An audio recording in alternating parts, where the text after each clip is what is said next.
Hi, a very good morning, good afternoon, and good evening to you, wherever you are logging in from. It's a great pleasure to have you. I'd like to start off by acknowledging the original custodians of the land on which we're meeting here this evening, this afternoon, or this morning, and pay our respects to elders, past, present, and emerging. I am joining you from Sydney in Australia, which is the land of the Gadigal people. Ladies and gentlemen, esteemed guests and industry leaders, welcome to a groundbreaking webinar hosted by the Risk to Solution group of companies in collaboration with the Global Compliance Institute. Today, we embark on a transformative journey into the heart of organizational resilience as we explore the evolution from compliance to proactive resilience with a keen focus on the pivotal topic of risk culture. In an era defined by unprecedented challenges, the ability to navigate risks has become not just business imperative, but a strategic necessity. This webinar is a testament to the commitment of both Risk to Solution group of companies and the Global Compliance Institute to foster a deeper understanding of the dynamics shaping risk management in today's rapidly changing landscape. Our distinguished panel of experts will guide us through the intricate terrain of risk culture, shedding light on how organizations can transcend mere compliance to embrace a proactive resilience mindset. As we delve into the nuances of this evolution, we'll uncover practical insights, perhaps a few real-world case studies, nudge, nudge, wink, wink, as well as actionable strategies that empower organizations to not only weather the storms of uncertainty, but thrive in the face of adversity. Get ready to gain valuable perspectives on cultivating a culture that goes beyond conventional transforming risk management into a strategic advantage. Our speakers will share their wealth of experience and expertise, providing you with the tools needed to build a resilient organization capable of adapting, innovating, and thriving in the ever-changing global landscape. Thank you for joining us on this enlightening journey, and without any further ado, let's kick off this webinar on risk culture, where compliance meets proactive resilience. I'd like to take a moment and introduce our expert panel, which are literally joining us from across the globe. Firstly, we have Adrian Jolly, who's the Managing Director and founder of A Jolly Consulting and the Institute of Corporate Resilience, joining us at the wee hours of the morning, 7 o'clock, I think it is there, Adrian, from the United Kingdom. Adrian, thank you for joining us. Then we have Dr. Gav Schneider, who's the RMIA Risk Leader of the Year for 2023 in Australia, and the CEO of the Risk to Solution group of companies. And Gav is joining us from Brisbane in Australia. And last but certainly not least, we have Tomal De Silva Caesar, who is the Chief GRC Officer at Tsunami and a GCI faculty member who's joining us from Riyadh in Saudi. A great pleasure, gentlemen, to have you join us today. Thank you for giving of your time, and thank you for giving of your expertise to share your knowledge and insights with us today. If I could, before we get the show underway, if I could ask our audience, this is about you, this is not about us. This is a webinar to share this expert panel's knowledge and opinions with you. Please use the Q&A box located on the screen, populate that with your questions, and we'll be sure to get to them through the session. So I don't necessarily wait to keep them for the end. Please shoot them through as you see fit. Right, so to get the show on the road, if I could throw to each of you for sort of just an opening statement and an opening comment on, in the context of risk culture, how would you delineate the distinction between risk management and compliance? Adrian, if I could shoot to you first, and then we'll move on to Tomal and Gav. Yeah, of course. Morning, and thank you for a great welcome. It's great to see you. I'm drinking my first coffee, so I'll try and be as lively as I can for the day. So my background is, as Dave said, I run a consultancy firm and an institute where we look at governance, risk and compliance, but we try and build a more holistic view around that.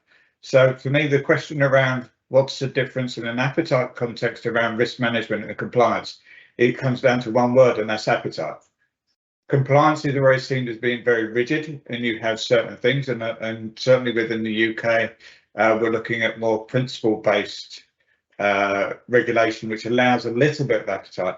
But risk management allows an organisation to understand their ecosystem and then to manage those risks to a level that they're happy. It's not just about ticking a box. Thanks, Adrian. If Tomal? Yes, hi. Thanks to Risk2Solutions and GCI and you, Dave, and the co-panelists for this opportunity. Good morning, everyone. My name is Tamel Caesar. My experience over the last 15 years has been being an in-house GRC expert, as specializing in these fields within the company. So my perspective is predominated by what's happening inside corporations. And so from that seat of view, risk management and compliance are really two sides of the same coin. Of course, you can't talk about one without bringing in the other. And in that sense, they overlap and they share a common denominator amongst them too. However, operationally, there are distinct differences in both aspects. Risk management, for example, is of course a dedicated field of study. When you're talking about corporate compliance in particular, that brings forth calls of enterprise risk management, of which there are international standards such as ISO 31000, which provides frameworks to think about how to manage risk from an operational perspective, which may include reputational aspects, economic aspects, financial, legal, so on and so forth.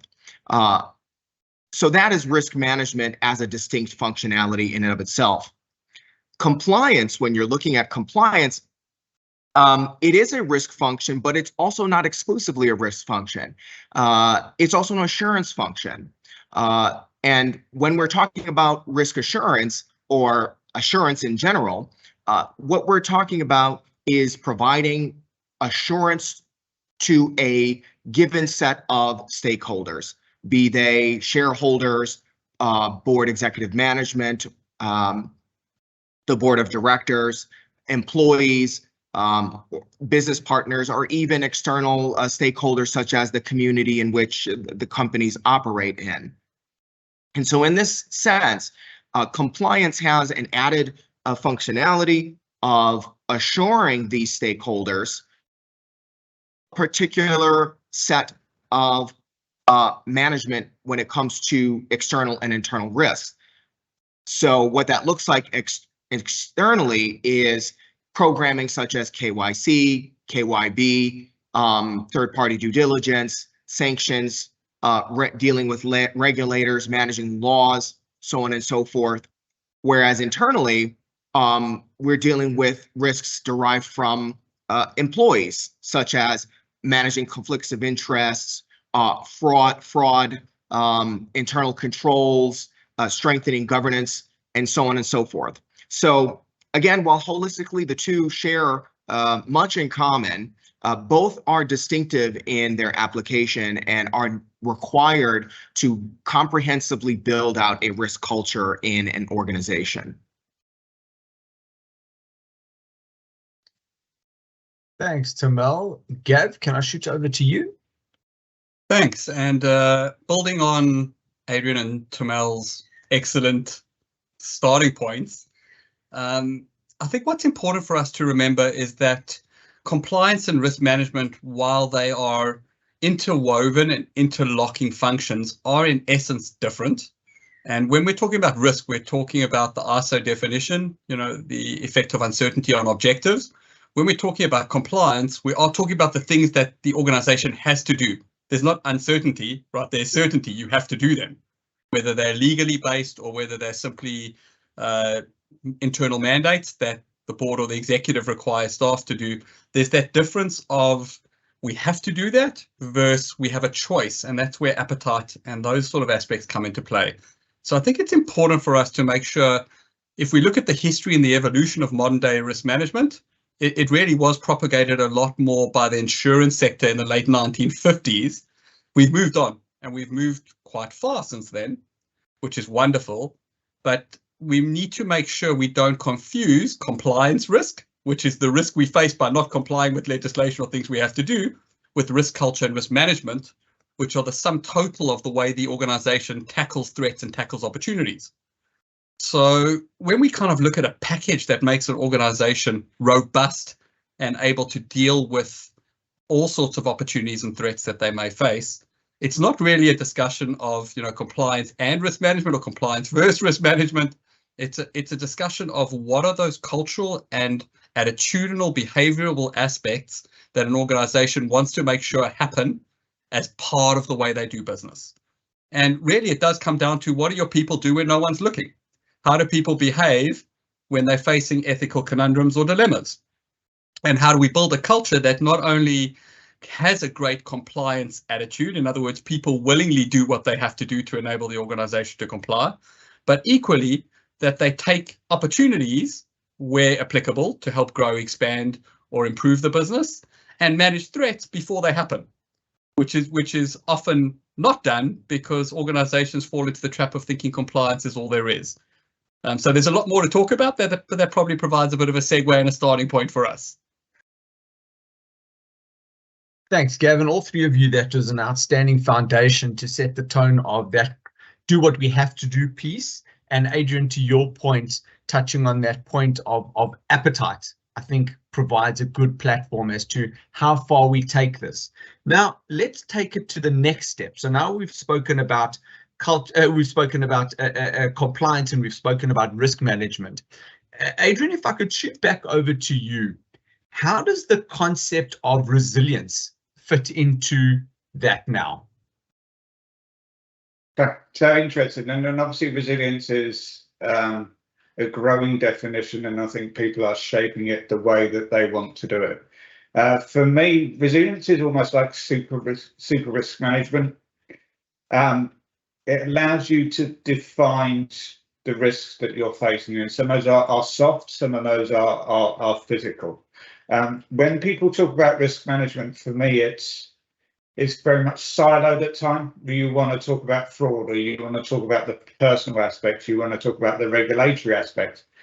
Resilience brings in a much bigger sort of concept of actually these things are interrelated. So there was a very small cyber attack in the UK a few years ago called WannaCry, where someone hacked into the NHS, our National Health Systems, and took down the majority of those systems across the NHS. So for me, everyone screams this is a cyber attack and and clearly that's the vector of where it started. But if we think it's just a cyber attack, we'll mislead. You can't say there's not personal data involved. You can't say there's not a business continuity or resilience aspect for the nurses on the front line who are trying to work out how much morphine they're supposed to inject into the person that day because they need pain medication. We need to have a much better look at this, and what resilience does for me, it gets into holistic management of the risks. So actually you have a much more of an umbrella look at this stuff, and that has two main influences, and that brings in both corporate and personal and mental health and things like that. We need to be more resilient generally. The big advantage for me for a corporate is it's streamlining the messaging. So I've sat on many boards, I've been to many boards, and it is with a siloed approach. These guys who aren't specialists in this area are swamped by data, facts, and requests of money, and they're making real judgment calls of what's the right thing to invest in and what's the wrong thing to invest in and what they can park. Having a much more streamlined message into the board simplifies the financials, and gets a better outcome for the organisation. Adrian, I think you've just given us the topic for our next 5 webinars there. Some really important. Yeah, I take you up on the challenge. There's so much to unpack from just what you've said there, but unfortunately we've only got an hour to get through. So I want to keep it, get through a lot of different concepts rather than really deep diving into a few, which we could quite easily do. Consistency, very, very important across the organization, and it's important to see that one. Tomal, if I could throw it to you now. Now, let's stick around there for a bit, and following on from what Adrian was saying across the organization, almost this all hazards approach to resilience. Delving into the significance of culture, let's talk about why cultivating a strong organizational culture is important for effective compliance, resilience, and risk management. What's, culture, we all talk about culture, but I think let's clarify that. What does a good culture actually mean, and what is the impact of it? Yeah, I think that's a phenomenal question. And so, earlier I alluded to risk management and compliance being 2 sides of the same coin. And if I can use another analogy to highlight culture, I think the other side of culture is actually trust. And if I could use a broader analogy, let's get out of organizational culture and just talk about society and culture and society. And when we understand society or civilization, we can quickly understand that in order for civilization to function, a trust is required for that effective and efficient running of society. So what does that mean? That allows us to sort of run on autopilot, so to speak. And that trust in society enables us to sort of intrinsically expect things to happen the way we expect them to happen. So, for example, you go into the grocery store and you expect and trust that the food will not be spoiled. You go onto the road and you expect that people will respect the rules of the road. You stand in line in the queue and you expect that people will follow those rules. So underpinning that is a sense of trust that people will do the right thing and acknowledge a common set of cohesive rules and rules of engagement and understanding. So when trust breaks down, there is no culture also breaks down. And without that, there is no functioning. There's no grease on the gears, so to speak. There's no gas in the tank. And so that is why culture is so critical for compliance and risk management, because without building that culture, there is no intrinsic level of trust. And without that level of trust, there can be no compliance or risk management. And so, I like to zoom out, because it's not just about internal culture but also external culture. There's a lot of literature on the importance of company culture and things of that nature, but it's important to understand why we are doing what we're doing. And so what that means is that above and beyond sort of stakeholder assurance, we are embedding these sort of cultural normative behaviors within companies that extend to society itself. And so there's an interchange between the actions that we're taking as compliance professionals within commerce or within our respective companies, and also the behavioral norms within society. So there's this, osmosis between the two. So culture is a reflection of civilization. It's a reflection of what organizations should do ethically, morally within their companies, and that's ensuring and embedding trust such that all the stakeholders, of which we alluded to earlier, shareholders, management, boards of directors, employees, communities, can trust that organizations are representing themselves accurately, morally, ethically, and in a way that they can rely on companies to do what they say they're going to do. So I think that would be my 2 cents on that. Really love your take on that, and that circles back to what Gab was saying in the very beginning. Trust leads on to that piece of integrity. Do the right thing even though that no one is watching, even when no one is watching, which really builds that culture. I think that's a fantastic point. Gab, if I could throw to you to build on what Tamil was saying, with regards to organizational culture. Now, how does organizational culture contribute towards that evolution of proactive resilience? Awesome. So Tamil has set the bar really high, going all the way into anthropology and why societies exist the way they do. So virtual high five. Thanks, Tamil. It's nice to elevate the conversation away from, hey, we need a set of policies and procedures and that's all we need to get stuff done. And, I think this is one of those important points we need to move back to.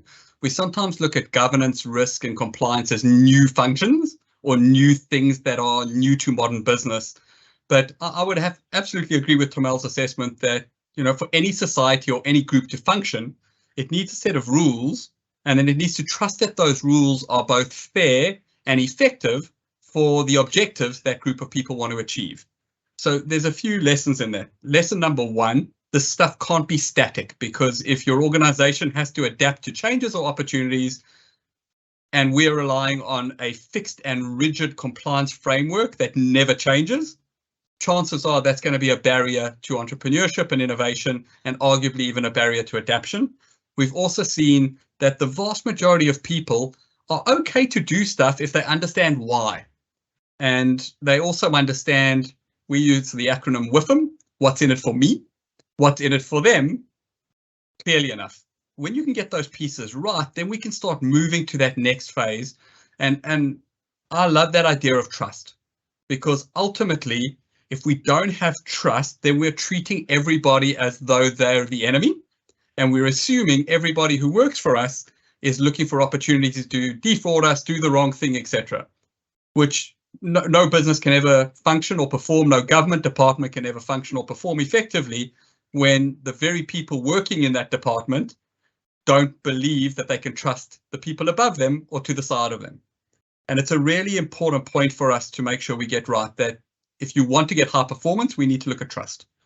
So a lot of times we talk about compliance culture, conduct culture, risk culture. We start looking at how these things come together to create some sort of framework or governance system that might be world class.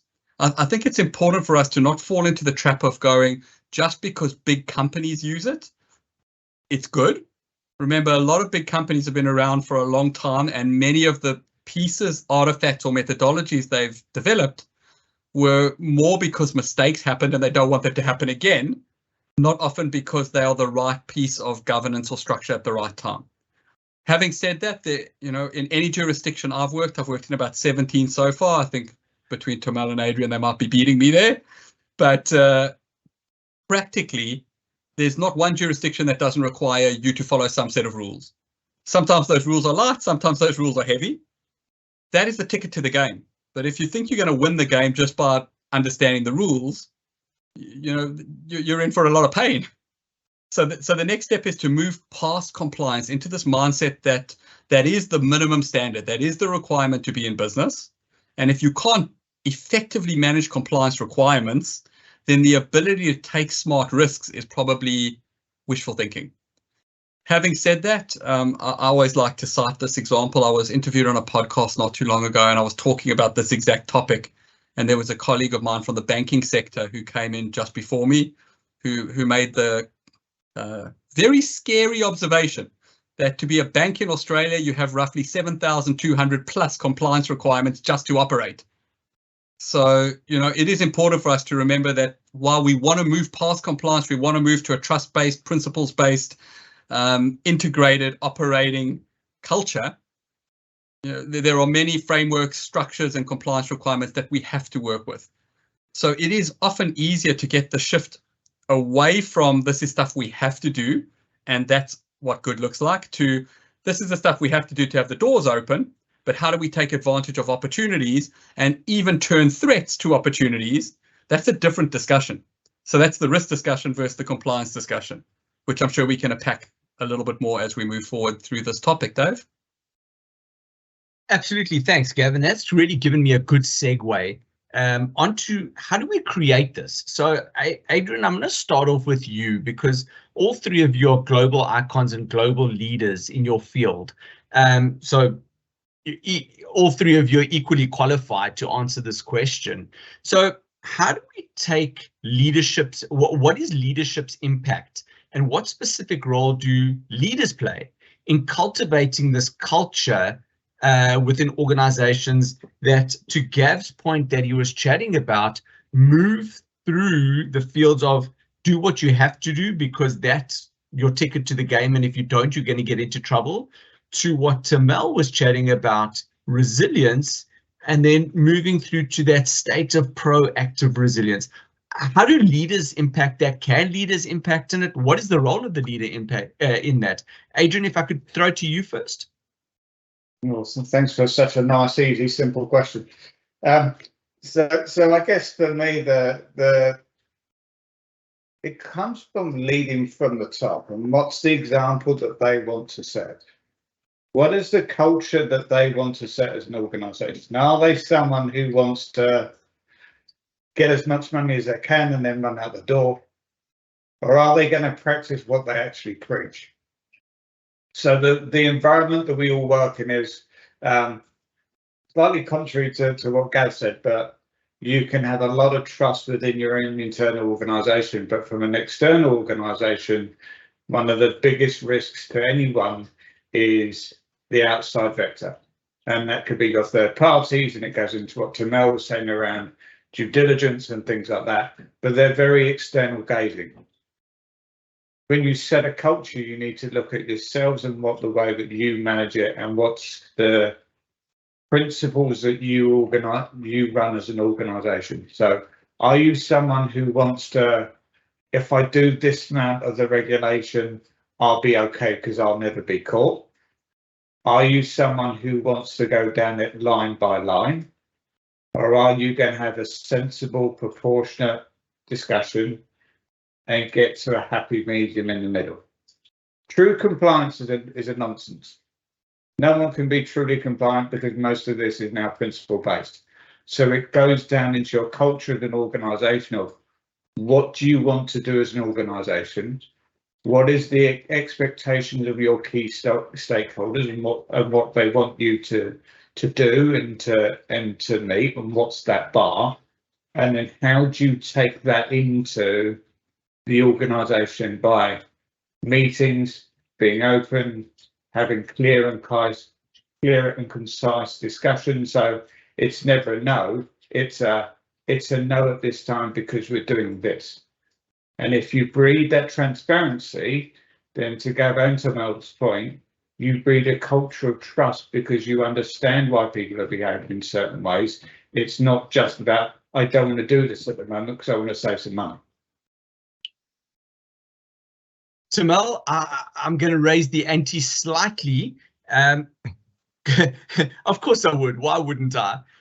Moving on from that, you, very similar to Gav, have been a leader in multiple countries. So how does cultural differences in countries that the various countries that you've been a leader in, impact that same statement on what effect does leadership have on organizational culture? Yeah, I think, certainly there are nuances and cultural norms and behaviors and dimensions of local customs that need to be understood and appreciated and respected in order to build a cohesive, effective, risk-minded culture. But I will say that there is, and especially with globalization, there is sort of a pervasive normative behavior that's sort of consuming global affairs in general. And so while there are important, distinctive local contexts that are critical to succeeding, especially from a risk context, you have to understand those local normal elements or dimensions, we are moving to a society or globe where we are collectively agreeing on certain standard aspects of how to engage with each other, right? And so that's what we've seen happening with multinational programs, and that's where the regulatory, a lot of regulators are moving towards in terms of the extraterritorial application of their regulations. They are ensuring that commerce and companies are implementing these normative behaviors wherever they operate. So they are not allowing for a sort of exemption to occur simply because, you know, such and such company is operating in such and such environment, you know, that's thousands and thousands of miles away from their headquarters. What regulators and what global commerce is now expecting is that, you know, irrespective of where you're operating, there are certain standards and principles that need to be upheld. And the expectation is that companies will do, in fact, that. And in fact, that's what's required for us if we are, you know, as a global whole, as a global family, if you will, are going to get to where we need to get to, which is, you know, to have that embedded trust. Again, not only within civilization, but within commerce, within our individual companies. And so I always find that the work that compliance and risk professionals do is so much more meaningful than just, you know, the tick in the box exercises. I mean, we are really at the forefront of institutionalizing these ethical and moral mandates within civilization vis-a-vis commerce.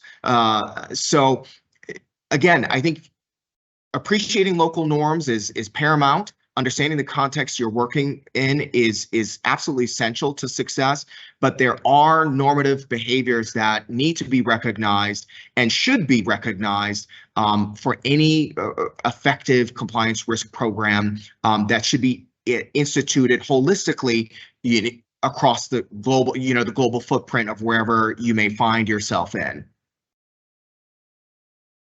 That's awesome. Thanks, Tamal. And Gav, I'm going to raise the ante one more step to you.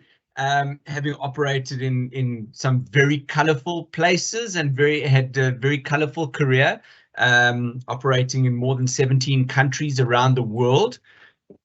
Give us some practicalities. Give us some real nuts and bolts of what Tamal and what Adrian was talking about. What does that look like in real life? So Dave, I think practically, you know, we like to generalize as humans. We like to go, hey, in a first world country, these are the characteristics. In an emerging market country, these are the characteristics. In reality, my experience has shown every single client and case is slightly different. While there might be similarities between, you know, clients in financial services, and there might be similarities for clients who are, for example, in government, realistically, part of what we found works really, really well is a few simple things. Number one, you can't influence and change what you don't understand. So step one is to actually gain a real understanding of what you're looking at. The problem we find is that often we tend to think organizationally because we've been wired to think, hey, if I'm changing something, fixing something, putting a new policy in place, implementing a new software product, it's organizational. But realistically, it doesn't matter what country or location you're in. Companies are the sum total of the people who work there. Okay, so if the people who work there are not engaged and don't feel part of a process, the efficacy of your process is going to be diminished.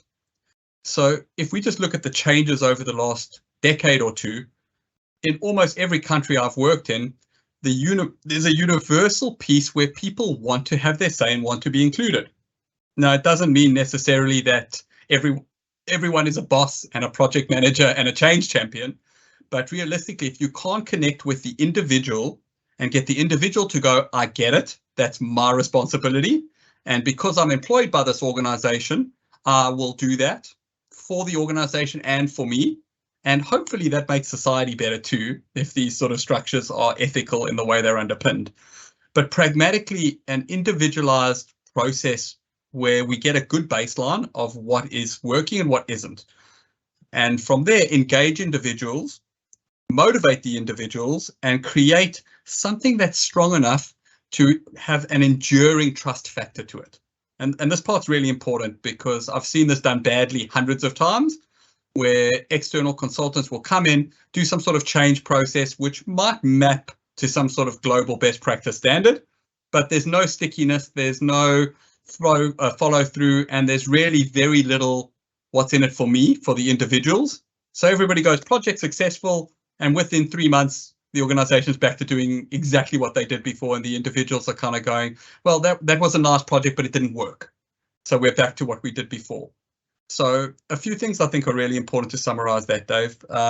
Step 1, get a good baseline. Step 2, leverage people who understand people. It's not good enough to just use process and policy experts. Don't get me wrong, they're awesome for process and policy. But a lot of times people go into process and policy because they don't necessarily like working with people, motivating people, or understanding people, which makes the efficacy of their policy almost nil when it's implemented. So you've got to get people who understand people. You've also got to get the experts in that understand the process and the tech and the other underlying factors to get something scalable. And Tomel earlier used the point enterprise. You know, not every solution is an enterprise solution because not every organization requires an enterprise-based approach to risk and compliance. What is important, though, is that there should be a values and principle-based approach to the way we do this, and Adrian alluded to that earlier. And if we can't get that part right, it's exceptionally difficult to get any sort of high performance or baseline piece. And then you do actually have to start running risk management like a compliance function with serious penalties for offenders because you don't have a structure of trust. And what tends to happen with that is you get a self-fulfilling doom cycle where I don't trust you because you're going to do the wrong thing. You don't trust me, so I will do the wrong thing. And then the cycle just continues. So realistically, we actually have to break the nexus. And don't get me wrong, there are bad people in this world and there are people that will do the wrong thing. But the vast majority of people will do the right thing if it's explained the right way. The incentives are clearly set up. The consequences for non-compliance are clearly understood, and they feel part of the solution, not the kind of drag factor that's not enabling the organization to perform. So, you know, again, it's a really awkward piece because we want to have this high performance culture based on trust. I think Adrian used the word earlier, transparency. I think that's awesome. But practically, we've got to engage humans at a human level, and they've got to want to be part of the solution. So that's probably the last part from me, is that we can't assume people have the common sense understanding that we would like them to have of the way they should behave and the way they should make decisions. Because really, compliance and risk management is about decision making. So it's incumbent on the organization to train their people and set the right barometers and standards for those variables. And I think Adrian earlier mentioned, you know, soft risk versus hard risk, and sometimes that's material risk versus immaterial risk. It doesn't really matter the jargon or terminology, but pragmatically, in a world that changes quickly, where people have to be adaptable and agile, where opportunities come and go very quickly, threats manifest at the click of a button and could take your organization out. If we're not building our human firewall and engaging our people, we're basically sitting there vulnerable and missing opportunity. So I think we've gone from, you know, a high-performing culture is a nice to have to actually, if you don't have it, the vulnerabilities are significant and chances are you will be disrupted. Thanks, Dave. Gab, that's an awesome segue. And just that theme that I'm picking up recurring the whole time that we're together is that element of trust just coming in different forms. But Adrian, staying with the global stage and chatting about what we call VUCA, volatile, uncertain, complex, and ambiguous, right? The world in which we're operating in at the moment. So let's look at the traditional global landscape and how have, and if they have, strategies in compliance, risk management, proactive resilience evolved to adapt to the challenges of today's complex and dynamic environments. Any thoughts on that? Are we still stuck in how we got here will get us there, or how we've got here won't get? What does that look like? I think it's a really interesting discussion point, and you can probably spend about 2 hours just discussing that on its own. So, and it picks up on many of the themes that both Gav and Tamil have raised up. It's clear from a regulatory point of view that the regulators are pushing harder. They're asking more of organisations to be more resilient, to understand more. They are doing it, for me, to pick up on Gav's point, to get more confidence from the consumer. How does the consumer trust us as a regulator? But what that means is that they're throwing regulation down onto the organisations. And now these organisations are beginning to struggle with the complexity and the actual depth of compliance, and being able to take that into a sensible risk management viewpoint. Tamil mentioned the thing that we're not in silos now. There's no such thing as a UK business and an organisation that just walks within Brisbane. So when you're working cross-border, you now need to consider another layer of complexity, another layer of regulation. Actually, from a very simple point of view, if you're using personal data, which is come from a UK person, GDPR counts wherever you are in the world. Now, I don't think we're there yet. I don't think the culture is where we are. The regulators tried to help in some regards by making this very much principle based. So data protection, you look at things like information security. Clearly protecting the data is really important, but it says proportionate, you've implemented a proportionate level of data security. Your version of proportionate to mine, to Tamil's, to Gav's is very, very different. So you then go back in that loop around culture. Culture and trust. So Tamil's comment on integrity and culture. And as Gav said, it's about doing the right things, even if you're not being caught. Looking at regulation and, you know what, we've looked at this risk once, or we've created this 59-page policy, or we've gone down the regulation and we've ticked every line, including 59G, is not the way that you do this now. You need to have a much more wider breadth. You understand the complexities. But I think the other thing, and we haven't raised it today, we've always used this culture thing as a potential negative, and if you don't do it well, it's potentially really long for the business. The other angle will be, if you drive the right culture, it will win new business. So what we do as organisations is we're not in when we go into a company, we're not interested in, well, line 57C and 44B references this. What are you doing as an organisation, and how can we help you meet compliance without killing your organisation, either under a mass of paper that no one ever reads, or a financial burden that you'll never be able to maintain? We need to adapt the way we work and things, and I think the regulation is helping us a little bit to be a much more proactive, sensible, holistic and proportionate way of we manage this, which then drives into your culture, which makes everyone feel they work for a better place, and that cycle goes round and round again. Adrian, I couldn't agree with you more. Tamil, from your perspective and your lens, are we keeping up? So rather, is the traditional landscape or methodologies and best practice keeping up with a rapidly changing environment in which we're operating? Are we still lagging? Where are we sitting with that from your perspective?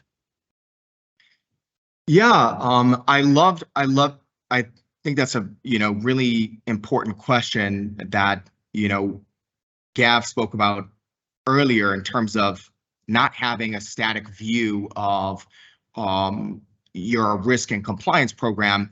That's so important to evolve with the times and to understand what is required as the moment sees fit. So another point that Gav brought up earlier, and that I would love to just circle back on and kind of double click, he was alluding to the fact that it's important to get buy-in from the people ultimately, and to localize those aspects and ensure that they are integrated effectively into the programming of the companies in order to make it sticky, your program sticky. And I think that is where the rubber meets the road. Is your program sticky enough? You know, we are not going into long gone are the days where, you know, we can sort of have a one-size-fit-all solution, or just pull a solution out of a box and then sort of, you know, schlep it onto a company's operations, and kind of, you know, have this wishful thinking that it's all gonna work out. That cannot be the case.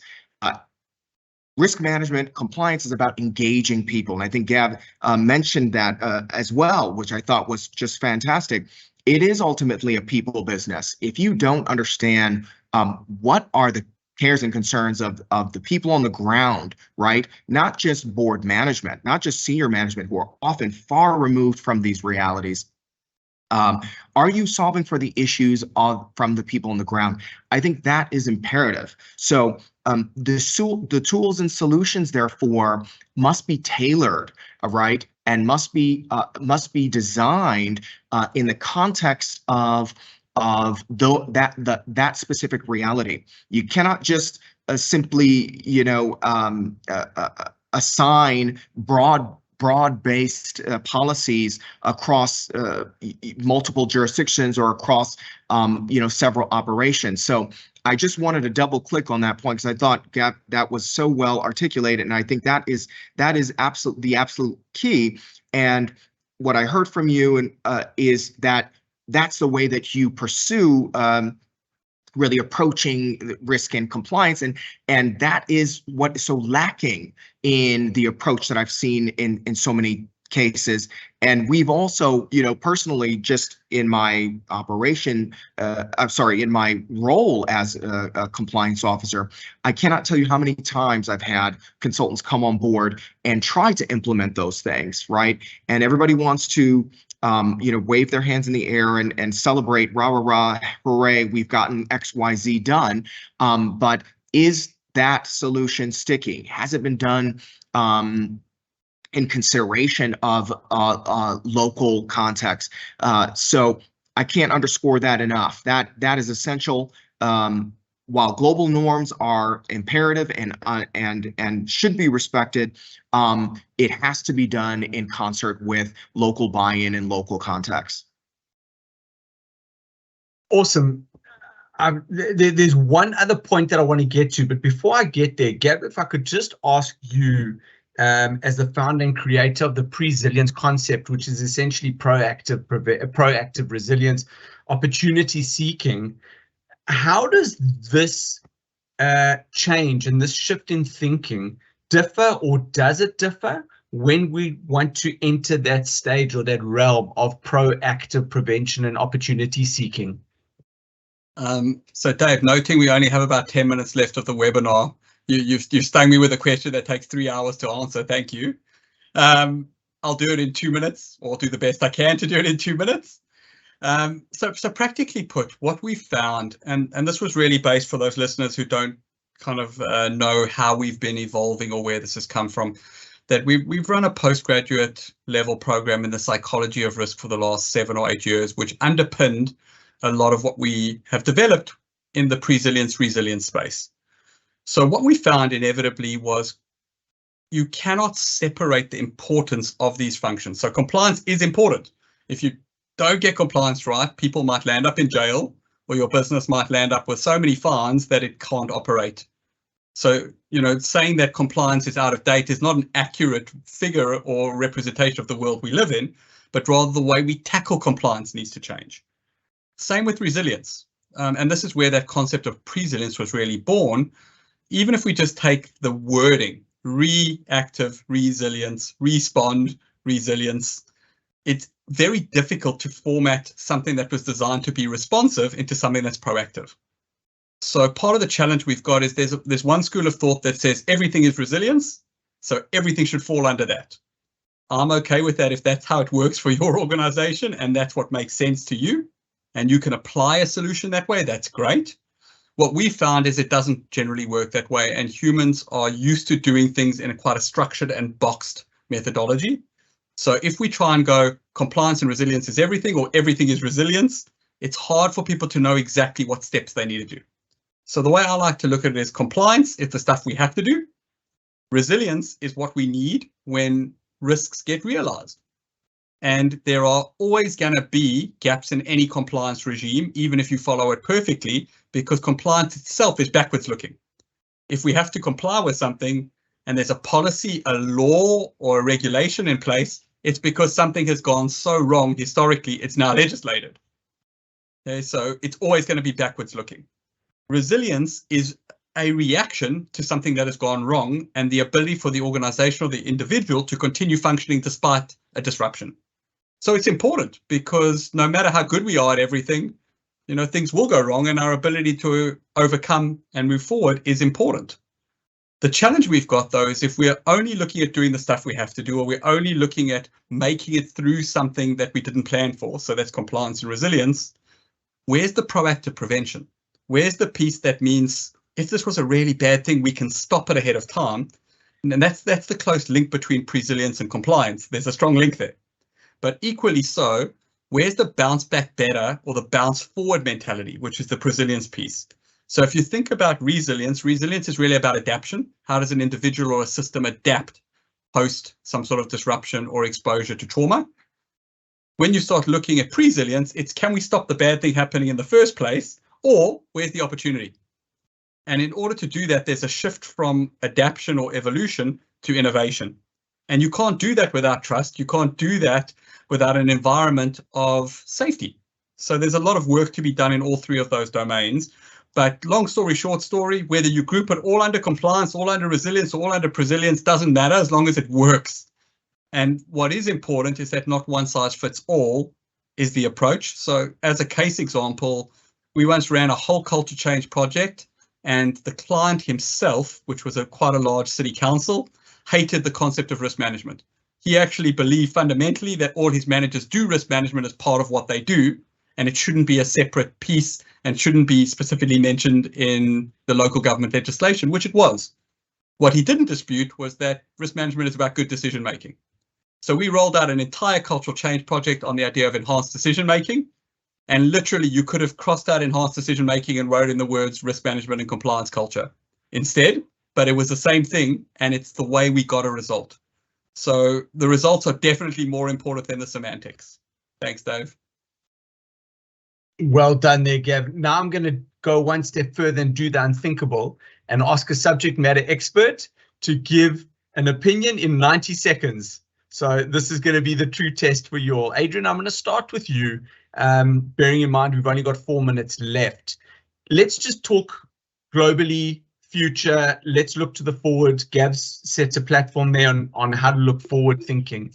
Adrian, just 1 or 2 key takeaways that we can leave our audience with on some emerging trends that organizations should be on the lookout for proactively future-proofing their organizations in this ever-changing environment. Adrian, I'll start with you. Tamel, I'll go to you next, and then straight on to Gav. I'll go for the easy one. I'd say holistic approach to these areas. Don't necessarily consider risk on its own or types of risks or compliance on its own. Let's look at this more collectively. Let's understand what it means to the organisation. Let's get a proportionate response to that, which meets the culture of the organisation. But don't forget your cross-border. Don't forget your key stakeholders who will have an interest, and you need to make sure you've got the right culture which matches all of those things. And if you do all of those things, you succeed in your expander. Awesome. Tamel?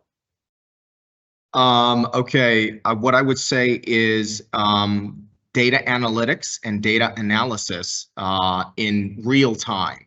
So kind of, a lot of risk management and compliance is sort of a pre or post-mortem assessment or engagement, but regulators and in fact the industry is moving to real-time analysis. So leveraging the amount of data that's coming out from the multitude of ERP systems within organizations, and then implementing frameworks that give you real-time insight as to what is the risk status of a particular operation. That is becoming more and more paramount.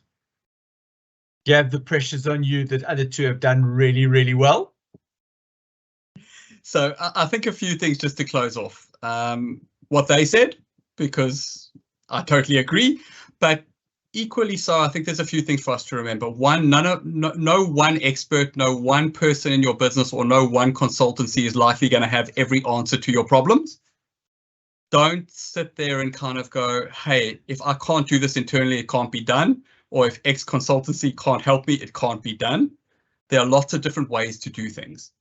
But putting it together, we are in a wonderful era. We're probably in one of the most exciting times humans could be in when we start looking at risk and governance and our field. We now have, all the world's information connected to all of us live time. We've got AI that can translate that for us quicker and more efficiently than we've ever been able to before. We've got software, to Tomel's earlier point, that will enable us to pull out data, statistics and facts in a way that we used to have to spend lots and lots and lots of money with data analysts to get interpretation or even access to that data. The challenges, though, is there's a downside to all of that, right? People are hyper-connected, people are distracted, we're facing information overload. Geopolitically, the world is in an interesting place. So the good news is if you're listening to this webinar and you're in the world of compliance, risk, or resilience, you're probably going to be set for a job that will last you a good few decades to come. That's good news. The bad news is you're going to have to keep current because things change quick. And you can't just rely on the tools you used even a decade ago to be applicable in the modern world now. And chances are what we're doing now won't work in a decade too. So leveraging this combination of technology, people, and process to get a great outcome, it's not just a throwaway line, it's actually what we have to do. Thanks, Dave. Awesome. And let the records be shown that I have finished on the hour and I've earned back my reputation of being punctual. So to end that off, I would firstly like to start off by thanking our subject matter experts. Adrian, thank you for waking up at some crazy hour of the morning in the UK to join us. Tomel, thank you for your wonderful insights. Dr. Gav Schneider, thank you as well for joining us from Australia.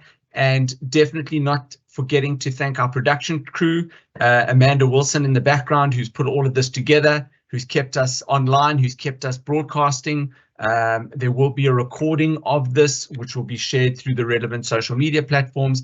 And last and certainly not least, I'd like to thank you, our audience, for joining us.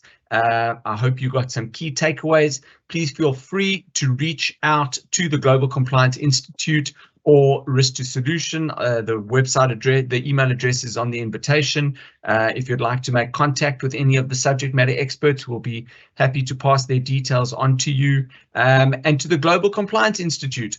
It's been a wonderful partnership. It's been an incredible journey, and we look forward to many more events of this nature. So with that, I wish you a good morning, a good afternoon, and a good evening. Until next time.